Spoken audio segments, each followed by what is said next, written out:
On the pale afternoon of February's 12th day, as Washington lay muffled beneath 6 inches of snow, Russell Vought, director of the White House Office of Management and Budget, summoned a handful of weary staffers to the Eisenhower Executive Office Building. Though the city moved sluggishly on a 2-hour delay, no such mercy was offered by Vought. Through flurries and slush they came, boots squeaking across marble floors, to gather in a second-floor room where portraits of past directors gazed down in solemn judgment. Vought, precise and unhurried, took his seat at the center of a scarred wooden table, arranging his briefing papers like a priest preparing for ritual. He cut an unlikely figure among Trump's constellation of firebrands and fox-fed loyalists, a quiet technocrat with the pallor of fluorescent light and the calm intensity of a man who had memorized the machinery of government. His voice, level and nasal, lacked flourish. His glasses caught the dim light. His suit was unremarkable in its navy austerity. He looked, in truth, like the very creature he claimed to despise, a bureaucrat in full bloom. The Office of Management and Budget, much like its director, was an institution of invisible power, little known, yet omnipresent. One of its former counsels during the Biden era once remarked that every pulse in the body of the executive branch passed through OMB's hands. It was the unseen heart of governance, beating beneath the marble of Washington. The agency reviewed regulations, weighed executive orders, issued decrees for millions of federal workers, and released every dollar Congress allowed to flow. Vaught's predecessor had once said that those who shunned glory and sought only accomplishment would find in OMB one of the most potent thrones in the Capitol.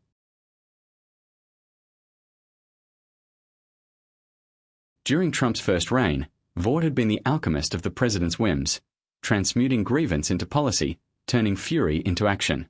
When Congress denied funds for the border wall, he rechanneled rivers of Defense Department gold to raise it. When pressure mounted upon Ukraine to serve Trump's political aims, he froze the lifeblood of $214 million in aid. Those close to the throne had said the president trusted him implicitly, that Vought was no showman but a faithful instrument, executing desires that others dared only echo. When the Capitol's windows shattered on the 6th of January and many fled from Trump's shadow, Vought did not. He stood unbowed amid the wreckage, repeating his master's lament that the election had been stolen and defending the fallen who had marched under that delusion's banner. In the years that followed, as Biden's calm replaced Trump's tempest, Vought retreated to his workshop of ideas, distilling chaos into blueprints for future conquest. That February afternoon, beneath the dull glow of wintry light, those gathered within the Eisenhower Building felt the temperature of governance shift. Russell Vaught's command, as recounted by those present, was stripped of ambiguity. Foreign aid was to be carved down to its bone. He argued that the fight against distant mosquitoes did not shield the American homeland, that nets strung over sleeping bodies in faraway villages brought no prosperity to the people he served. He questioned the worth of vaccine alliances abroad, their purpose dimmed by the skepticism of Robert F. Kennedy Jr., the new health nominee whose doubts mirrored the populist pulse of the age. The talk drifted then to the United States Institute of Peace, a Reagan-born relic devoted to halting wars before they began. Vought asked, coolly, what levers might exist to erase it from the map. When told that Congress guarded it by law, he answered with quiet promise that they would see what could be done. Days later, an executive order bore his will into parchment, commanding the OMB to dismantle the institute entirely. The staff, who had already strained to predict the shape of his verdict, had proposed a 50% cut to the $7 billion stream that flowed yearly from the State Department and USAID into the world crises, relief for floods, food for refugees, solace for those displaced by war. It was an offering meant to satisfy a man who had long pledged to end aid to nations that scorned the United States, and who saw in USAID a bastion of what his allies called divisive global idealism. Yet Vought was unmoved. He wondered aloud what calamities would follow deeper cuts. A career official, careful yet candid, said that fewer funds would mean more death. Vaught's answer, recalled later, was cool and certain. Such consequences could be said of any reduction. His tone, witnesses said, was one of dispassion, a bureaucratic frost. He made plain that foreign assistance should dwindle as near to nothing as swiftly as the law, or his reading of it, would allow. When the meeting ended, silence clung to the corridors. Some left with trembling hands. Among them, one confessed that the day had broken something within them. In the months that followed, Vaught's reach only deepened. His ambition now stretched beyond the erasure of foreign charity. It sought to redefine the very rhythm of government. Wielding a vast interpretation of presidential dominion, he froze torrents of federal funds, dismissed tens of thousands of public servants, and in some cases, stilled entire agencies into breathless pause. By October, When a deadlock over healthcare had shuttered the government, Vought emerged as the austere face of the administration's defiance. Trump, relishing the theater, shared an AI-forged vision of his budget director cloaked as the Grim Reaper of Washington. Scythe in hand, bureaucracy bowed before him. By then, Vought had threatened mass purges across the federal ranks and halted $26 billion in projects tied to blue state ambition. Bridges, grids, and green energy dreams left suspended in dust. Among officials who still whispered within the federal labyrinth, one voice captured the unease that hung over the Capitol.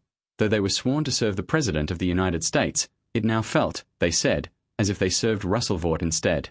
The power he had drawn inward pulsed with such gravity that, to some, he no longer seemed merely a minister of government, but a sovereign unto himself, the quiet commander of an empire made of silence, signatures, and fear.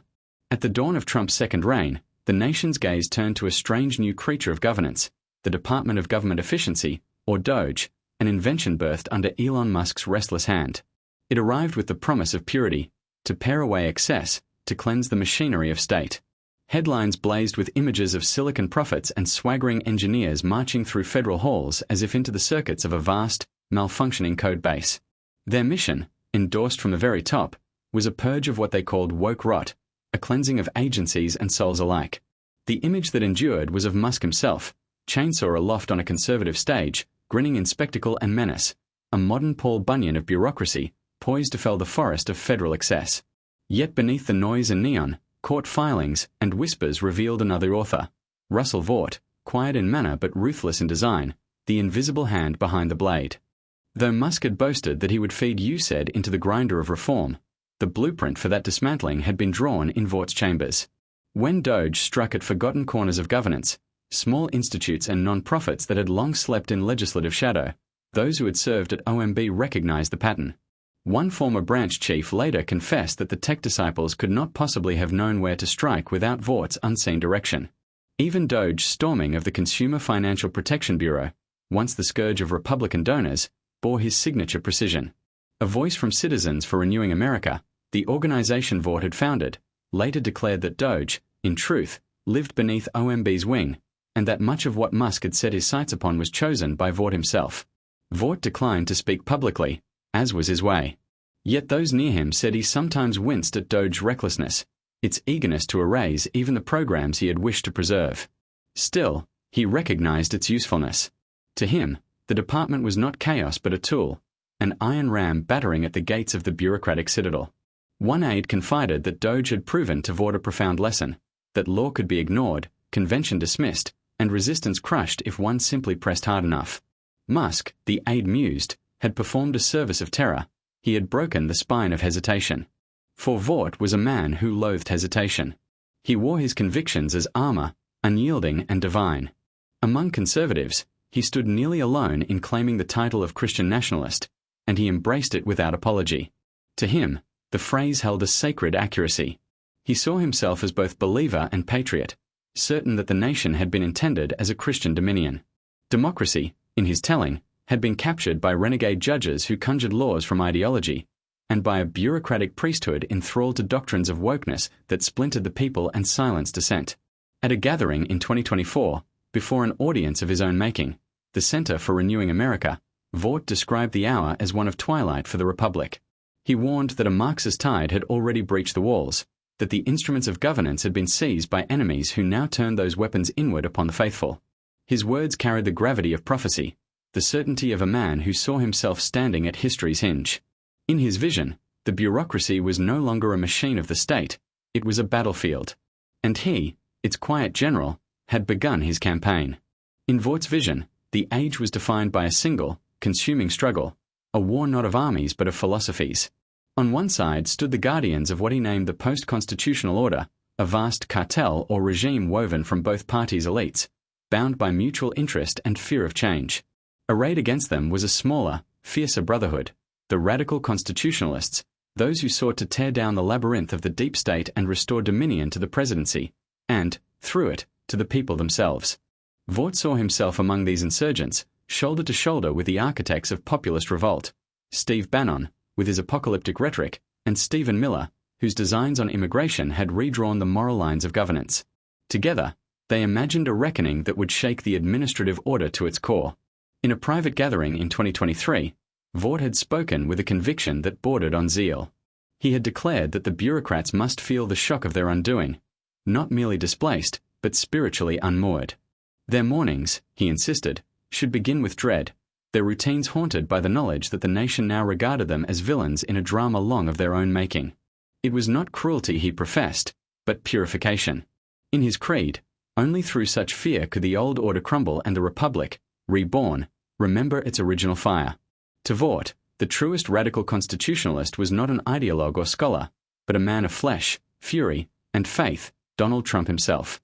In his telling, Trump was no ordinary politician but a figure cast in the mold of biblical return, a leader once persecuted, now restored to power to vanquish the deep state that had sought his ruin. Vought had said, in a speech that echoed like prophecy, that Trump's trials had fused his personal fate to that of the nation, that his suffering had opened his eyes to the machinery of corruption and aligned his own interests perfectly with those of America. It was, Vought declared, nothing less than a gift from God. Steve Bannon, seated beside him at a secretive conference the year before, had murmured assent in his own coarse poetry, calling Trump an imperfect vessel, yet one fashioned, nonetheless, as an instrument of divine will. Within this creed, Vaught's imagined republic gleamed with the light of dangerous purity.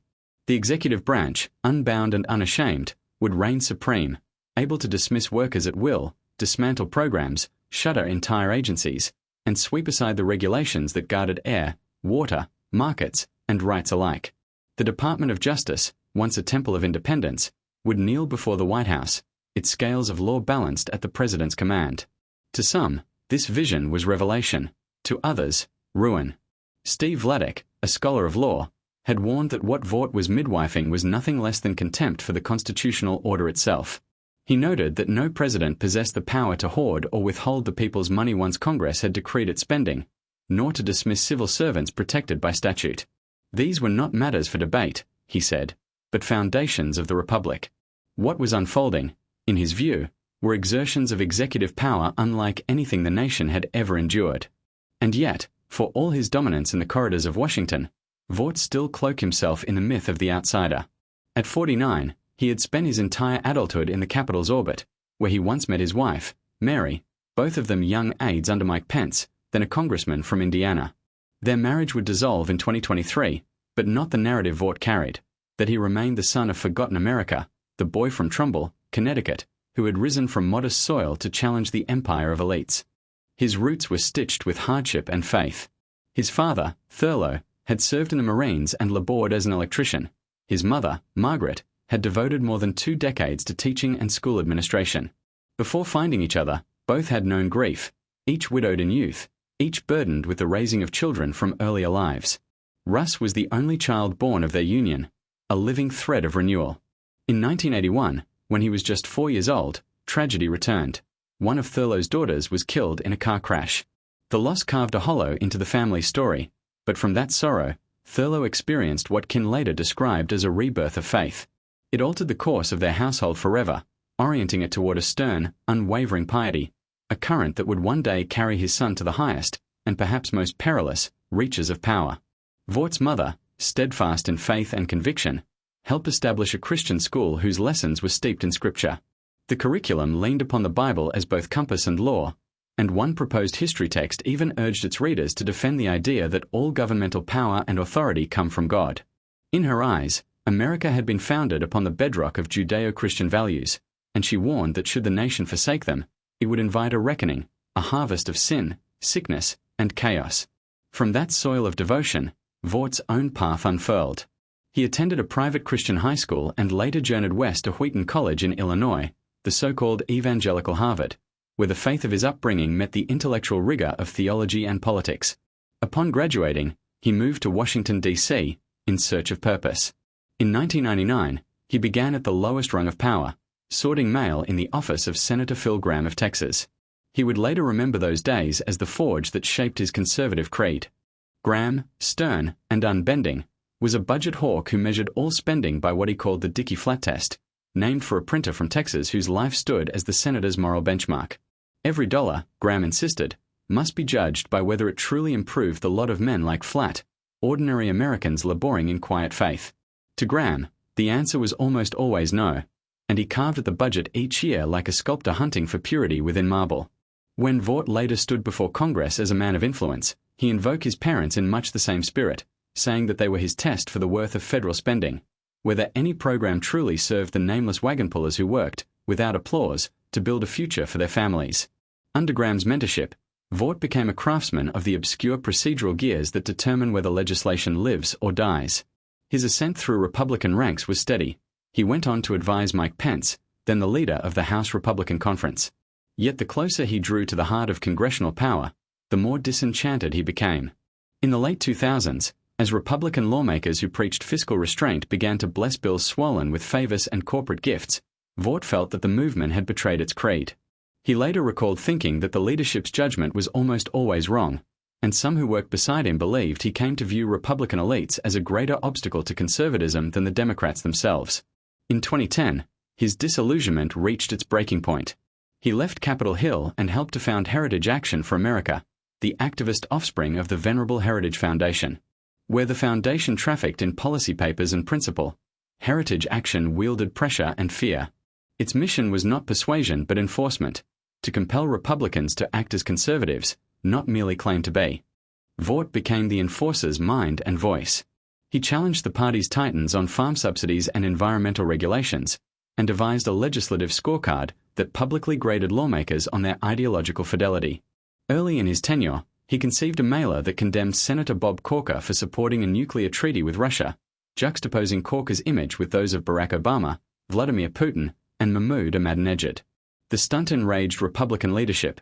Mitch McConnell, in quiet fury, urged donors to cut the group off. 3 years later, Heritage Action took aim at the Affordable Care Act. Vought and his allies fanned across the country, stoking grassroots fire and demanding that no spending bill pass unless it stripped funding from Obamacare. Their crusade pushed the government into a 16-day shutdown, an act of self-immolation that earned its backers the moniker the Suicide Caucus. When the smoke cleared, the law remained, but the legend of Heritage Action had grown. By 2016, the organization saw an opening to crown a true conservative. Its leader, Michael Needham, championed Ted Cruz and dismissed Donald Trump as a sideshow clown unworthy of the race. Vought and Trump, at first glance, were opposites, one a Baptist deacon steeped in scripture, the other a twice-divorced mogul infamous for vulgar boasts. Yet history, in its irony, wove their fates together. After Trump's unexpected victory, Vought received an invitation to join the Office of Management and Budget, the very institution he had long admired since his days under Graham. He accepted, intending only to serve through the transition and early reforms before leaving for seminary, to pursue a calling to the pulpit. But as he would later reflect, with the serene conviction of one who sees divine order in human turns, God had written a different script for him. In March of 2017, when Trump's pen gave life to an executive order promising a sweeping reorganization of the federal government, the effort bore the unmistakable fingerprints of Russ Vought. Though Mick Mulvaney, a former congressman, held the title of budget director, within the Office of Management and Budget it was Vought who wielded the scalpel. A former senior staffer later recalled how Vought had pressed for the dissolution of USAID and the Consumer Financial Protection Bureau, and even imagined merging the Department of Health and Human Services with food stamp programs under a newly christened Department of Health and Public Welfare, a name, some believed, chosen precisely because it sounded unappealing. In one meeting, those present remembered him questioning the very premise of foreign economic aid, as if to ask why America should feed the world when it struggled to feed itself. To those who worked beside him, Vought seemed to lean, always, toward the hardest edge, the most austere, the most conservative, the most absolute cut. But Trump's cabinet secretaries, guardians of their own domains, balked. Agency lawyers, half in jest and half in panic, began calling the White House counsel to ask whether they were truly being asked to legislate their own extinction. When the grand plan was finally unveiled in 2018, few of its ambitions took root. Yet, in hindsight, the document read like a prophecy, a prelude to Project 2025. One former OMB official would later say that without realizing it, they had written the blueprint for the next Republican revolution. Inside the agency, compassion itself became a point of contention. Programs such as Meals on Wheels, Lifelines for homebound seniors, stood in the crosshairs. Even as staffers explained that the service, funded with nearly $1 billion from Congress, nourished both body and dignity, Vought and Mulvaney pushed to shrink it. To some who watched, there was a deep unease. How could a man who hosted prayer circles and spoke of faith so easily seek to cut the ground from beneath the frail? One colleague confessed that his compassion seemed selective, fervent, but fenced in. A new ally soon entered Vaught's orbit. In 2018, Mark Paletta arrived as general counsel, a veteran of the George H.W. Bush White House, once renowned for defending Clarence Thomas during the storm of his confirmation hearings. Paletta, a lawyer accustomed to battles of principle and power, found in Vought a kindred spirit. Together, they altered the agency's culture. To the career staff, it began to feel as though loyalty was measured in ideology, not in service. Some came to believe that, in Vaught's eyes, they were the deep state, their caution mistaken for resistance. It was Vought who conceived of reviving a long-dormant fiscal weapon, the rescission, a maneuver that could reclaim funds Congress had already approved. At his urging, Trump sent Capitol Hill a $15 billion rescission package, the largest in decades, targeting everything from USAID's Ebola response to the Children's Health Insurance Program. Within OMB, staff stared in disbelief. Paletta would later recall that many saw the effort as folly, a break with every convention the bureaucracy held dear. In the end, even Republican senators refused to follow. The measure died by a single vote. Resistance also arose from within the White House itself. When Congress denied Trump the billions he sought for his border wall, Vought and Paletta proposed an unorthodox path, the declaration of a national emergency at the southern border, allowing the president to divert military funds toward construction. Yet John Kelly, then chief of staff, reportedly kept the plan from Trump, fearing, as he put it, that knowledge of such authority would tempt chaos. But Trump was not a man to be kept in the dark for long. Impatient for results, he demanded answers from Mulvaney, who blamed Kelly for obstruction. Within days, Trump reshuffled his circle.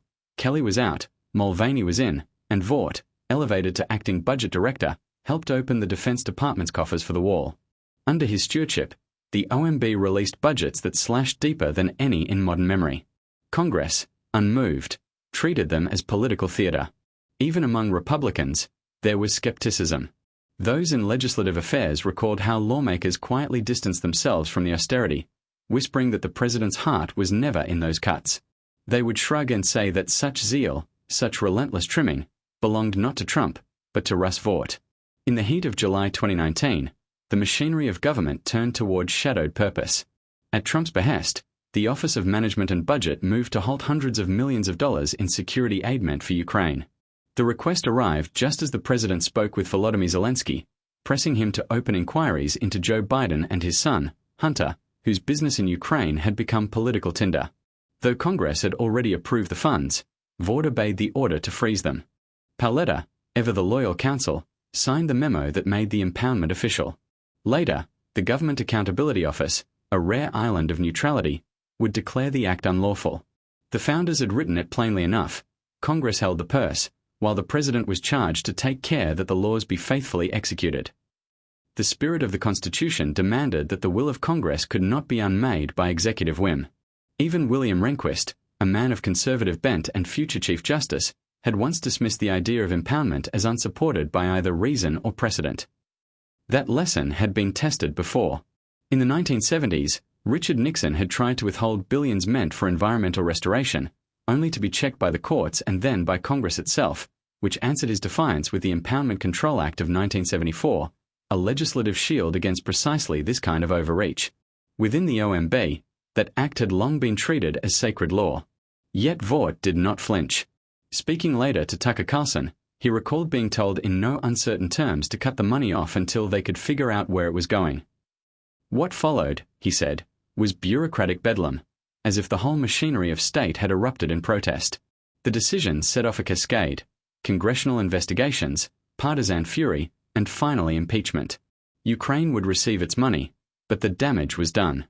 When summoned, Vought refused to cooperate, denouncing the inquiry as a sham meant to relitigate an election long decided. His name appeared in one of the impeachment articles, a sign of how closely he stood to the heart of power. For Trump, however, impoundment became a talisman, a secret weapon, as he liked to call it, one that could bend the bureaucracy to his will. As Trump's first term waned, and the final days of his presidency dimmed, Vought found himself once more in the Oval Office. Both men shared the same haunted conviction: their work was incomplete. Only months earlier, when Vought had been formally sworn in as budget director, Trump had confided that he had finally mastered the art of the presidency. It had taken 3.5 years to learn, he said, and now they needed another term to wield that knowledge. In those closing weeks, Vought had pressed through one final policy, a sweeping order to expand the ranks of at-will federal employees, loosening the protections that once made bureaucrats difficult to dismiss.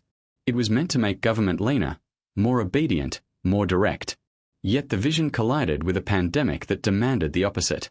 Trillion-dollar stimulus packages flowed, and the national debt swelled by nearly $8 trillion more. By the time Trump departed Washington, smoke still rising from the ruins of January 6th, his revolution seemed spent. And yet, in Vaught's mind, the story had not ended. The dream of a purified executive, fierce, unfettered, and righteous, still smoldered, waiting for another dawn. In the hushed gravity of the Oval Office, as the final embers of Trump's presidency dimmed, Vought spoke of his next crusade. He told the president that he would soon build a new political engine, one designed to keep the pulse of the MAGA movement alive, to carry its defiance beyond the gates of power, and to wage war against the policies that the coming Biden administration would usher in. Trump listened, nodding with the satisfaction of a general entrusting his campaign to a loyal lieutenant, and then offered a single directive. The country, still trembling from the aftershocks of George Floyd's murder, was seized by protest and reckoning. Streets pulsed with demands for justice. Institutions began to confront their histories of silence. But Trump, defiant against the rising tide, wanted a counter-narrative, a weapon for conservatives to wield against the moral fervor of Black Lives Matter. He asked Vought, the man who had already purged federal training materials of words like white privilege and systemic racism, to take up that fight. Later, Vought would recall the moment with the clarity of a commission received. It was, he said, an assignment directly from the president himself.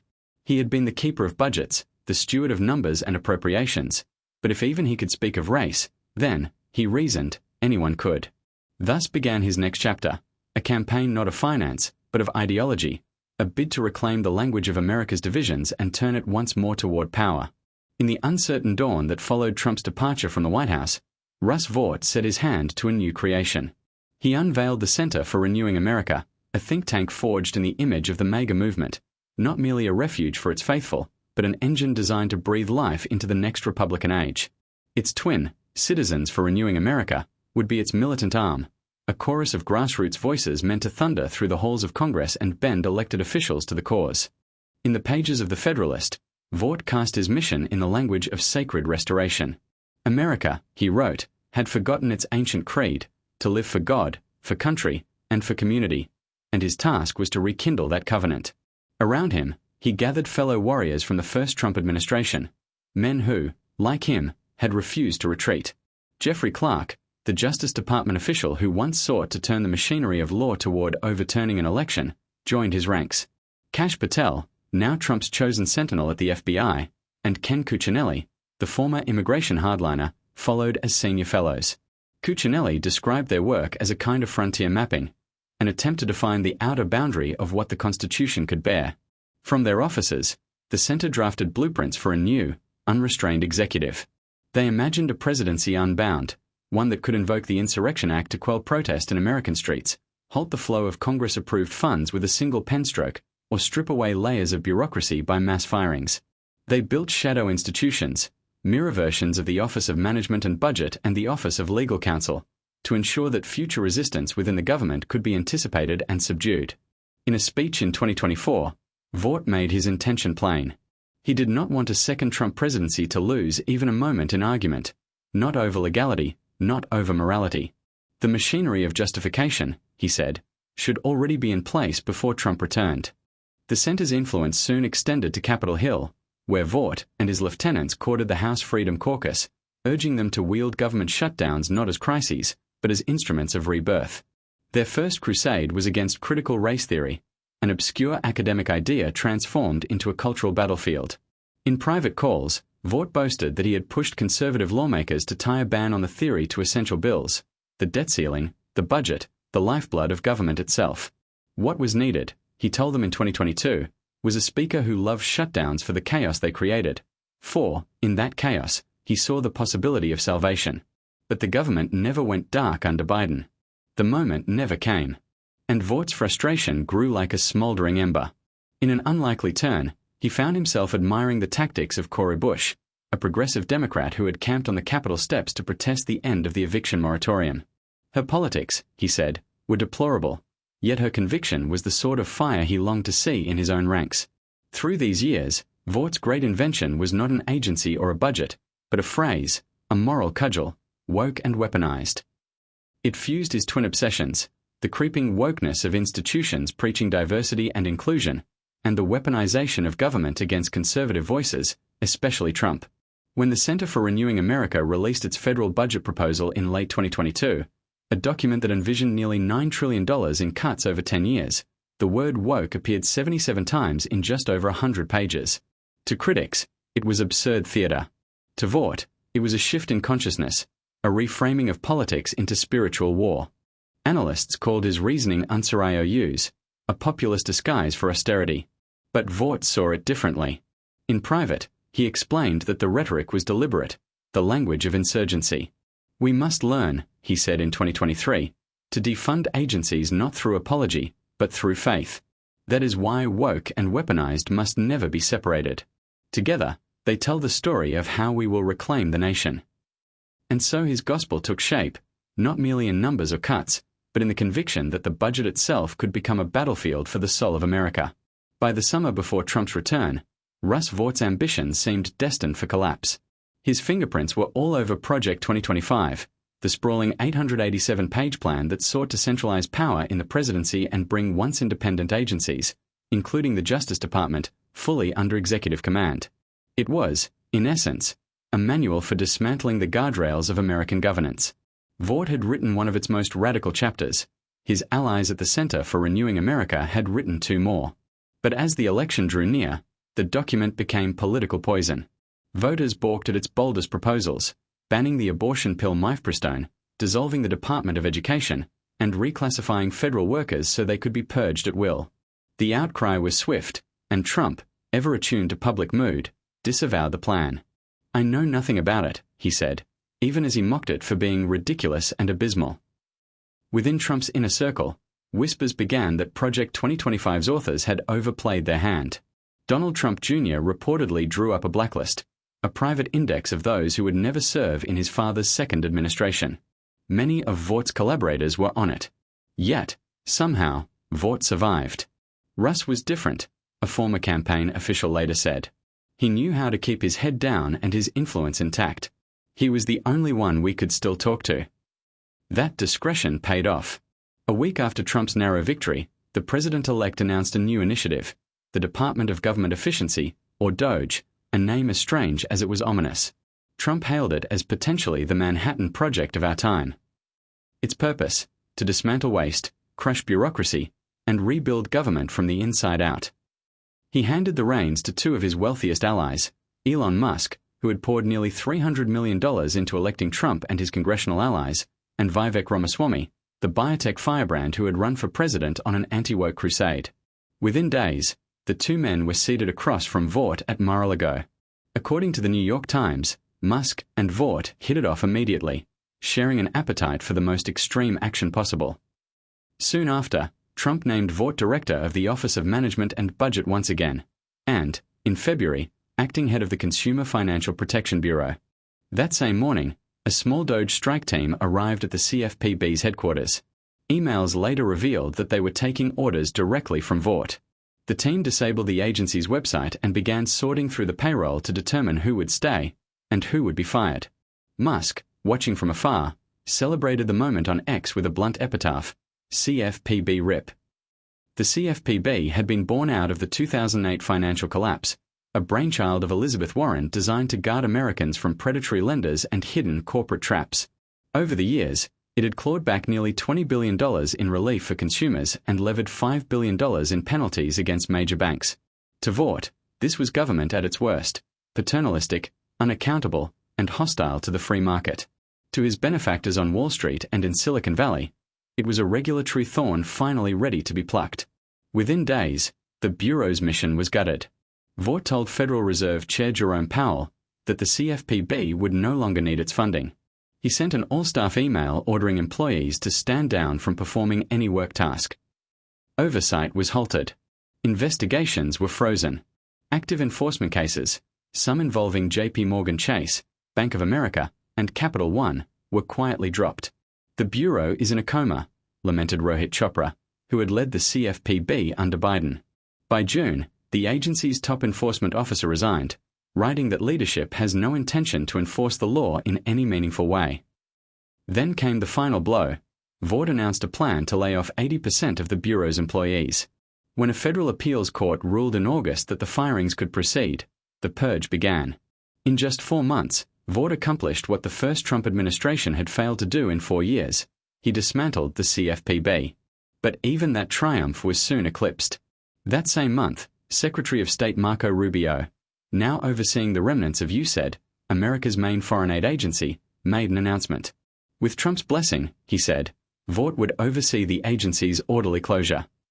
Russ is now at the helm to oversee the closeout of an institution that long ago went off the rails, Rubio declared.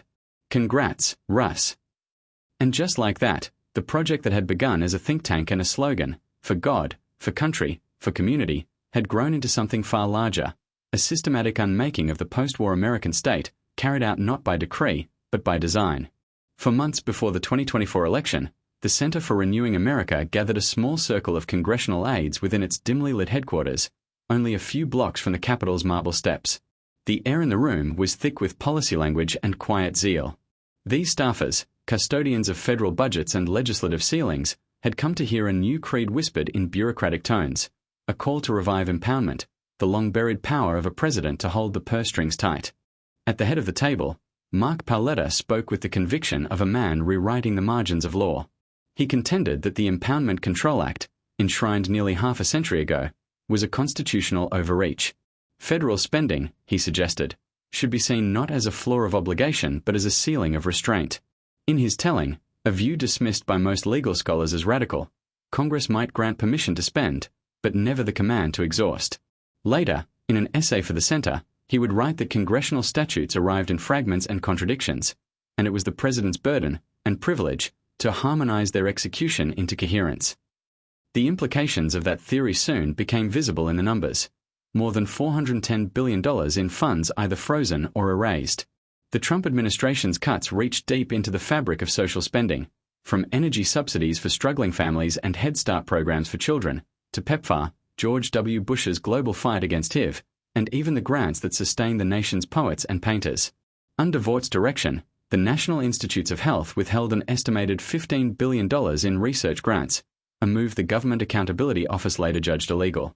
At the same time, the NE began capping funds for indirect costs, the unseen scaffolding of scientific inquiry, electricity, building upkeep, staff. Researchers warned that the limits would silence projects before they began. One scientist studying treatments for cystic fibrosis, the very disease afflicting Vaught's own young daughter, lamented that without those funds, their work might wither entirely. The Office of Management and Budget defended the freezes as acts of purification. Its spokespeople declared that Trump and Vought were simply ensuring federal dollars no longer flowed into what they described as woke causes, initiatives they linked to gender inclusion, environmental reform, or immigration aid. They said the scrutiny was faithful to the president's vow to redirect spending towards saving the nation. But within the machinery of government, the freezes had another effect. They turned OMB into a gatekeeper of obedience. Former officials explained that the office functioned like a narrow funnel. Nothing in government could move without its assent. Agencies, they said, often yielded to OMB's demand simply to open that funnel again, a quiet submission born of paralysis. Then, in March, OMB made its power felt in an even subtler way. It quietly took down a public website mandated by law to show how funds were apportioned. The removal silenced one of the few windows into government spending. For once, Democrats and Republicans spoke with a shared urgency, sending a joint letter to Vought urging him to restore the site and honor the statute. Vought refused, insisting that the data were pre-decisional and sensitive to national security. Only when a federal judge intervened, condemning the action as an extravagant and unsupported theory of presidential power, was transparency briefly restored. By then, the damage had rippled outward. On June 30th, the Department of Education informed state agencies that expected federal money for after-school care for English learners would not arrive as promised. The shock rolled across all 50 states. Contracts hung in limbo, teachers and program directors unsure whether paychecks would come. Even Republican lawmakers voiced confusion. One, from Nebraska, observed that when Congress had appropriated the funds and schools had planned around them, withholding the money created only chaos. In the corridors of Washington, that chaos had a name, Russ Vought, and a method, to halt the flow of dollars until the government bent to his will, or broke trying.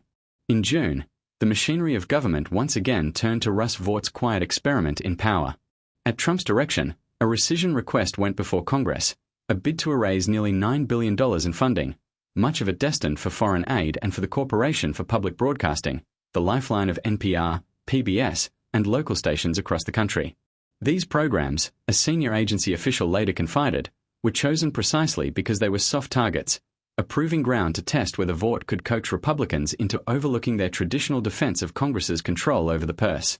This time, unlike the faltering efforts of Trump's first term, the gamble worked.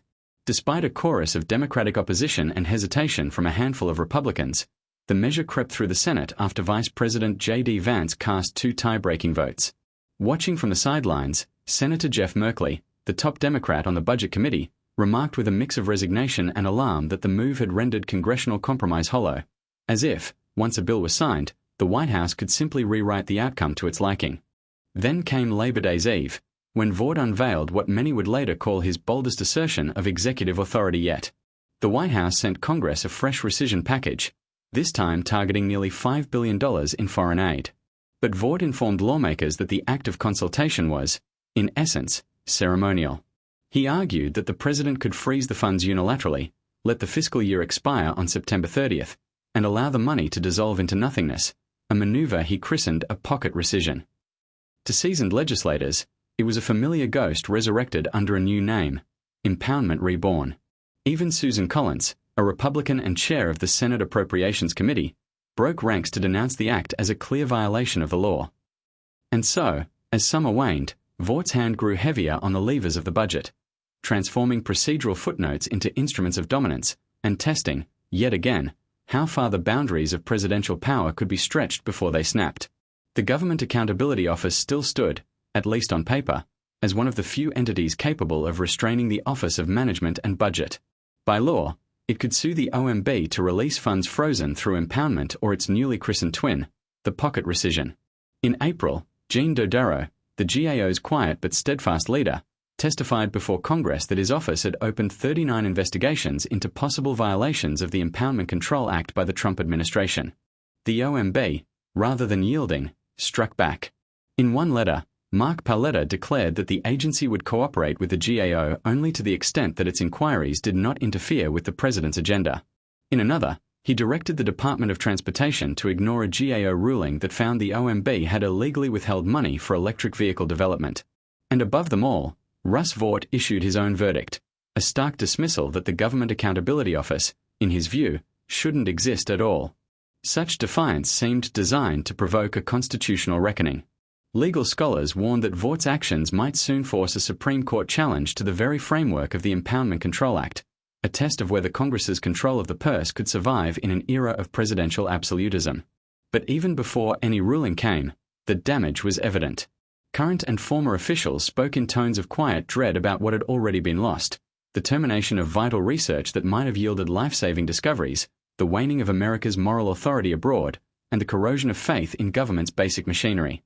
Samuel Begenstos, once general counsel at the OMB, lamented that persuasion had been abandoned altogether.